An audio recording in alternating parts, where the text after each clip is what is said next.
Welcome back, folks, with me, Phil2Real, and you're watching part 8 of the EaseTube playthrough, and boy oh boy, this is going to sound very familiar from part 7, but I hate this part, because we're going to be going through the sewers again, but once again, they're going to be drained, so that means it's going to be a little bit more difficult.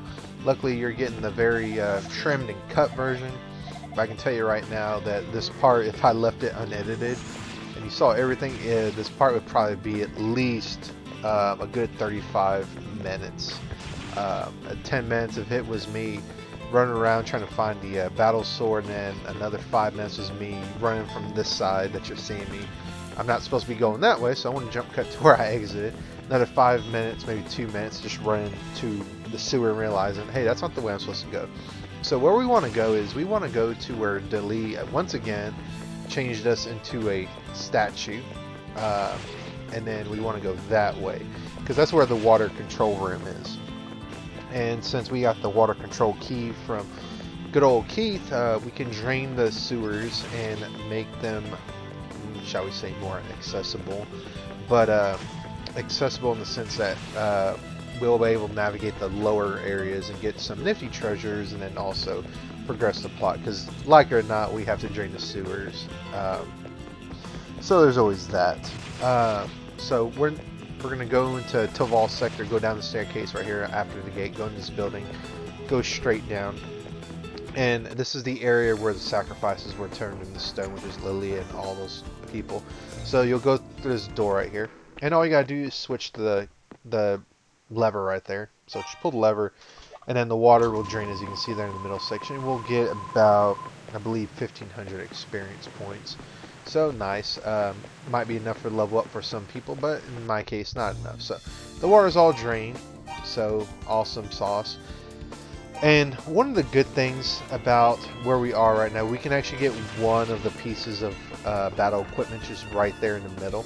All we gotta do is just find a way to get down into the waterway and then just traverse it and then go over there.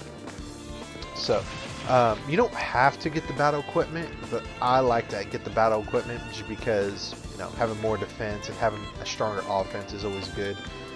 Even though we're at the end game, and really the Clara equipment that we get right after the next boss, we just start to quickly gather Clara equipment, so you don't really need the battle equipment, but I strongly do recommend getting it. It makes the next boss fight a lot easier since we can take a little bit more punishment. So just follow the way I just went here, and then you'll find the battle armor, which is the second piece of the tier 5 equipment. So we're going to go ahead and equip that, and we're going to improve our defense by 10, it looked like. So awesome. And then the next piece of equipment we're going to find is actually going to not be a piece of battle equipment. It will actually be a piece of Falcon Falcon idol, very similar to the Hawk idol. But we can go down and we can start going into the other sections of the sewer. So if you go down in this doorway, you'll come out to another part, of the sewer. And I believe all the equipment can be found here in this section, I believe. So you can go down here, go down, and then there's the Falcon idol, which you go around, go south, and go up the stairs and go around, and then we're gonna grab the Falcon idol, which is right there. And that way right there is the way to get to the Goddess Palace, I believe. Now, if you see a little bit of a jump cut when I go in and out of the sewers, it's because that's where I got lost. So if you notice a little bit of a jump cut when we entered this section, not the way I just exited to come back in, but up there in the north, that was a good 5 minutes. And then finding the battle sword is another good 5 minutes that I cut out. So what we want to do is we want to go straight to the bottom left of this section. That's where the battle sword actually is. But I forgot what the battle sword was when I was playing this, and I just got turned around. I knew it was somewhere on the bottom, maybe on the left hand side of one of the sewers, but in reality it's on the bottom left. So we want to just watch me go around like a bumbling idiot, right? But I will say this, about Ys. I'm going to digress for a little bit. I will say that out all running through the sewers, I like the echo effect, and I do like the sprite work, specifically the puddles walking through it and making little steps. So I enter here and I just see him just pop right back out. That's another 5 minutes right there that I basically wasted trying to find the battle sword, just figuring out it's right here in this sector of the subterranean canal, aka sewers. So yeah, it's like I said, it's a very confusing section for me, and this just drills into my head even more that sewer levels are by far probably one of, if not my least favorite sections in video games. So we want to go south here, and then go left, and then go down, go left again, and then go up here. You'll see a staircase, go up it, and then you're going to go down and around, and you're going to enter a room there to the left, and that's where the battle sword is.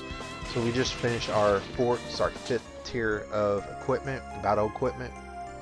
So equip that, and we'll get a different type of sword attack. It'll be a flame sword attack.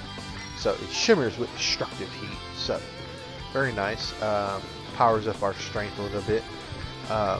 So very good. And now we're going to want to go to the far right, I believe. Yes, up the staircase. And then down through here, up the staircase through here, we're going to find Keith. So, Keith here, I'm going to heal right quick. But, it's me, Keith. This is the entrance to the bell tower known as the Campanella Lane.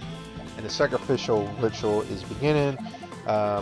Zava's laying in wait at the entrance, and we need to save poor innocent Maria, one of the people he was not able to rescue. So he feels kind of bad. He wasn't able to rescue her, and he's not strong enough to take on Zava, but we are, because, you know, we're the hero. And unlike Sada, Keith knows he's a side character and a very good supporting character, because he's over here running back and forth, rescuing people, getting important items, giving it to us, and, you know, we can't let Keith down, because, you know, we're the hero. We're not supposed to let people die. You can go north to the Campanella Lane, but I want to go here to the bottom left. And one interesting thing, if you talk to these monsters, they say that they're Zava's bodyguards, and they're proud to be Zava's bodyguards. And one of the interesting things about them, their dialogue changes once we take care of Zava. So when you take care of Zava, going back and talking to some of those monsters right there, they're pretty interesting to talk to. So those monsters also, they give out some pretty good experience. So if you want to grind them out for a level 2, you should probably do that. So now we're here in the Goddess Palace, and they tell us, hey, you know, come forward, great hero. And they greet us and say, you know, they need our strength. They tell us to reach the core of the shrine. We need to find a second pendant as well, which in this case will be the gold pendant. And they tell us that it's being held by one of the petrified people. So we got to unpetrify these people to get that gold pendant to finish the game. And the item that's needed to unpetrify him is in the Campanella Lane, aka the bell tower. And to get into the bell tower, we gotta take out Zava. So we got a little bit of some stuff to do here. So once we get that item, we're gonna come back here and tell us exactly how to use it.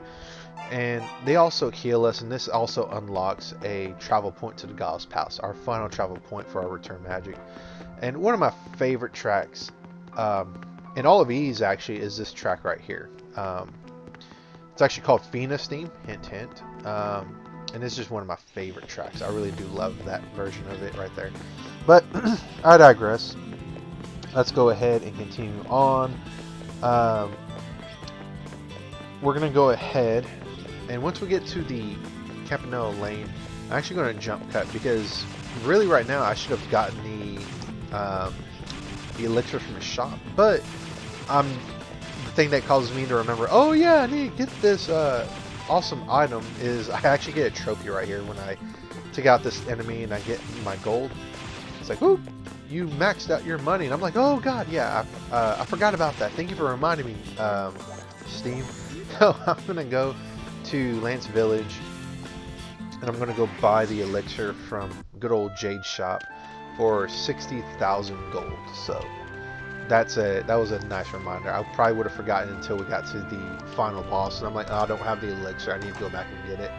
So we're gonna talk to Jade, and Jade is gonna be like, you sure you want this? It's one of a kind, and it's my pride and joy, and it's very priceless. But I'm gonna put a price of 60,000 gold on it. So we're gonna go ahead and, you know, chunk that money at Jade. I bet you that would hurt now I'm thinking about that much gold. But it's a very nice item because if you die, it restores you back to life to full health, and also restores your magic back to full too. And so we only want to use this when we fight the final boss. And it effectively gives us 4 health bars in a way. And I'll talk about that when we get there, when we combine it with the final magic we find. And to take out Zava, I recommend for sure having the fire magic, and then also having the Falcon idol, because it makes the boss fight that much more easier. And I don't know why I have the smoked meat equipped. Normally I'll have herbs or the Celceta flower. So this is Zava, and she knows this because, hey, we have red hair, and you know, we've been making her life and everyone's lives to live in hell. And she's gonna try to take us out. She's gonna taunt us with her little minions here. And one of the things I will tell you about Zava is having the battle equipment is going to make this fight a lot easier, because those bats are our targets for the first phase of this fight, and I run out like a little sissy girl. You can't catch me because I run like a little sissy girl. Anyways, I digress. Shout out to Metal Gear Awesome Part 4. I digress though. So you want to use your fire magic, take out the bats. If you try to hit Zava, it's not going to hurt her. So take out the bats with the fire magic, and as you see there, even if you miss, the little fireballs that shoot out from equipping the Falcon idol, they will home in and hit the bats. So very nice. And these, you got to fight the bats in 3 phases. One with the 2 bats, another phase with 3 bats, and the last phase with the bats when there's 4. And as you see there, they shoot a lot of fireballs at you. So do your best to avoid it while just hitting them with your fire magic. And again, if you think you're going to die, you can just run out the room. Do not use the elixir for this fight or the next boss fight. It's a gigantic waste to do that. You want to save that for the final boss. So just dodge your best, shoot your giant fireball, and then, you know, if you miss, it's not the end of the world. Your little smaller fireballs will home in on the bats and then do a little bit of damage. So you'll be doing damage no matter what you do. And just do your best not to run out of the room. You get low on health, use a healing item, maybe one of your food items, or the herbs, or a Celceta flower. But again, do not come to this fight equipping the elixir. And then once we take out all the bats, we can now hit Zava with the fireballs, and then it will do damage. Here, one giant fireball, I find if you hit it from the front or the sides, some of the smaller fireballs will also come out of that giant fireball and go back and hit her, which is very nice. And if you're at level 47, 46, you should have an easy time. She gives you more than enough experience, I find, to level up to 48, I believe. I'm at level 48. So that's awesome. Take a little victory lap. We're going to get out of here. And we're getting to one of the more tragic parts of Ys 2. So we're going to go ahead and go through here, and you're going to hear the first toll, which is very bad. That means the ritual started. And then we can find Maria here chained up to the sacrificial altar behind a pit. So we can't really get to her. She says, "Stay away! There's no reason for you to die as well. There's no way for you to save me. Please, you must flee this place. Go, save yourself." And Adol's like, "I ain't running away. I'm going to save you." So you can talk to her again, but nothing really happens. And this part is kind of scripted. So as you go up, doesn't matter how fast you go up, the bells are going to toll, or I should say the bell is going to toll. I'm saying that like there's more than one bell. There's only one. And, you know, I remember the first time playing this, I got kind of anxious hearing the bells. So, and I'm thinking, I got to get there, I got to get there, I got to get there, I got to stop it, I got to stop it, I got to stop it. But it's completely scripted. So, don't think running around here and trying to turn corners like you're in Mario Kart, power just sliding everywhere, you're going to get through it quicker.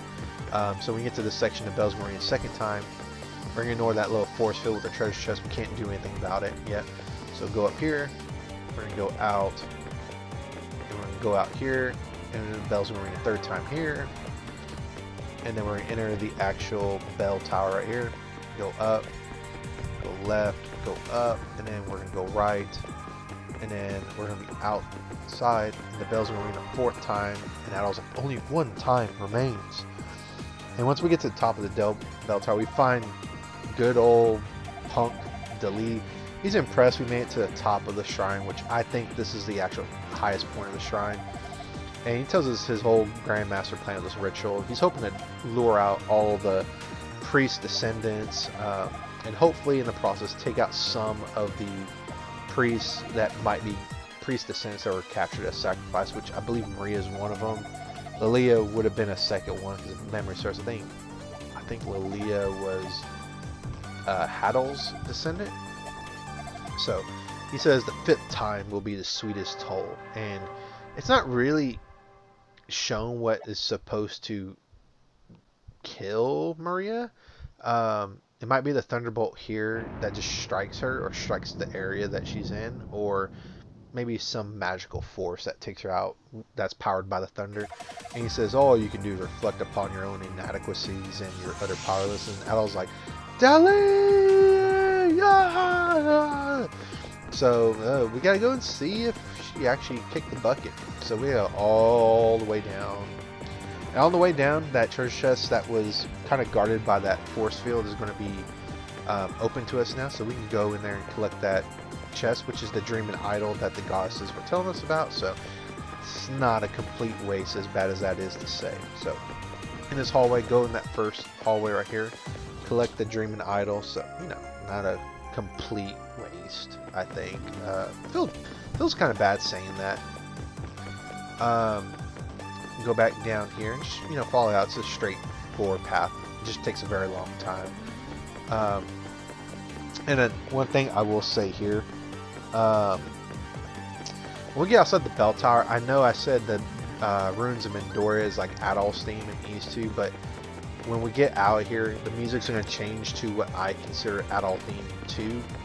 I'll talk a little bit more about it once we hear it. But here's Maria. She's not moving at all. I think we failed as the hero, and I'm like, no! So this music right here that plays is probably my third favorite track. This is what I call Adol's theme 2.0, and it kind of, in my opinion, it kind of reflects Adol's mindset right now. He's tired of Dali's BS. He wants to end it. He wants to save all these people after seeing one person be sacrificed. You know, music kind of reflects that. And if you change into a Rue right here, you talk to these monsters. This one says something very funny.